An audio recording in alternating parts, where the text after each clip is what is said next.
Vous, Alexandre Roquier, donc, qui êtes historien des sciences, au niveau de la publication scientifique, comment cela se passe pour un chercheur en situation, je dirais, normale? Et deuxième question, lors de cette crise, on a pu observer énormément d'articles en version libre.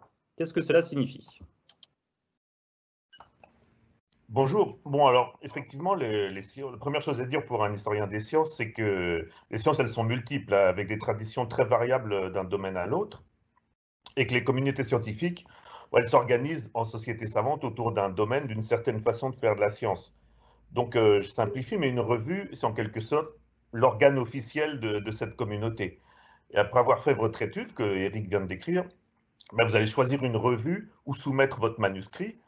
Et il y a un scientifique qui est responsable de la revue qui va accueillir réception, qui va trouver deux rapporteurs, c'est-à-dire des collègues de cette communauté, si possible anonymement, qui vont rédiger un rapport, donner leur avis, et le responsable, il va confirmer ou pas, et ça prend des mois, voire des années.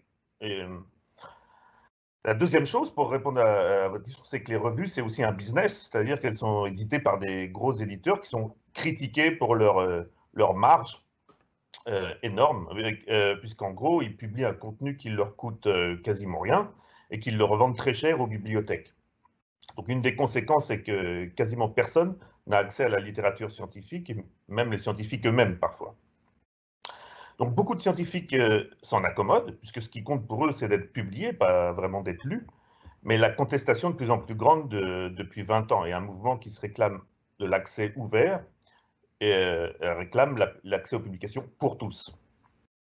Et ce qui freine le mouvement, c'est le prestige des revues.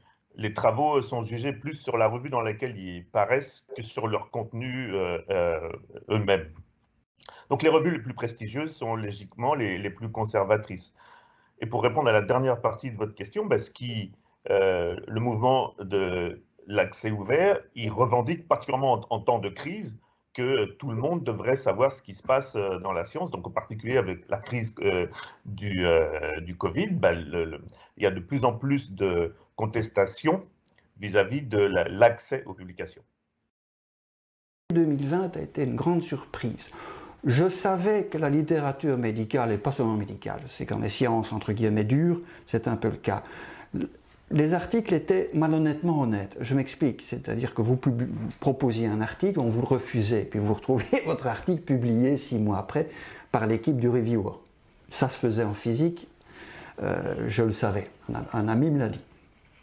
Ce qui est nouveau maintenant, c'est que la science, la littérature scientifique est malhonnêtement malhonnête. C'est-à-dire qu'avant, on publiait malhonnêtement des articles honnêtes, mais aujourd'hui, c'est malhonnêtement des articles malhonnêtes. À telle enseigne que moi, je n'avais jamais vu, on a fait retirer des articles de malheureux médecins qui avaient publié au tout début de l'épidémie sur la possibilité d'un virus fait à la main. On les a obligés à retirer leur étude, une grande revue. Le Lancet avait fait une étude qui avait été mise sur place par une actrice porno, rien contre les acteurs porno, mais je ne suis pas sûr qu'ils soient les mieux placés pour, je dirais, diriger un article du Lancet. Toujours est-il qu'on a dû retirer en hâte cet article. Qui a eu ses effets politiques aussi. Qui a eu ses effets, France notamment. Qui a eu ses effets politiques. Sur l'hydroxychloroquine. Absolument. Donc, et Ioannidis, je crois que c'est Ioannidis qui a écrit un article en montrant que je ne sais pas combien de pourcents des publications en fait étaient bidons. Bidons, tout à fait. Mais elles sont bidons pourquoi? Alors quand on est complotiste, on sait, mais prenons l'Imperial College à Londres. L'Imperial College, ce n'est qu'un pseudopode de la fondation Rockefeller. Et la fondation Rockefeller, qu'est-ce que c'est? C'est un monsieur extrêmement riche à qui on a dit au début du XXe siècle, monsieur, vous êtes trop riche. Et il a dit, c'est vrai, je suis trop riche. Je vais donc faire un système de fondation. Comme ils font tous. Un système de fondation. C'est qui lui permettait de passer pour un saint, ensuite de diriger la recherche médicale comme il le souhaitait, et ensuite de toucher les dividendes de la modification de cette recette à travers la littérature dite scientifique. Je pense que M. Deneyer ne me contredira pas. En tout cas, s'il veut contredire la fondation Rockefeller, et alors aussi l'Imperial College est financé, bien entendu, par les mêmes suspects habituels, c'est-à-dire la Bill et Melinda Gates. Donc, la littérature scientifique a été complètement soudoyée. Aujourd'hui, on est vraiment dans un... J'ai cette impression à ce stade de ma vie qu'on est dans un univers de mensonges total. Tout est faux, vous me disiez. Que tout est faux.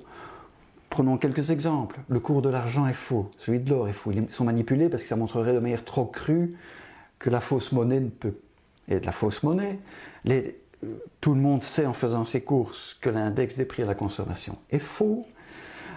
Les statistiques que nous avons vues des décès sont fausses. La littérature scientifique est fausse. Les gouvernements sont faux, entre guillemets, puisqu'ils ne respectent pas la Constitution qui fonde leur autorité. Je crois qu'il est temps, aujourd'hui, que les peuples, je dis bien les peuples, avec une certaine solennité, s'éveillent. Et que pensent même qu'il n'est plus temps de réfléchir à l'amélioration d'un système, mais à son bousculement.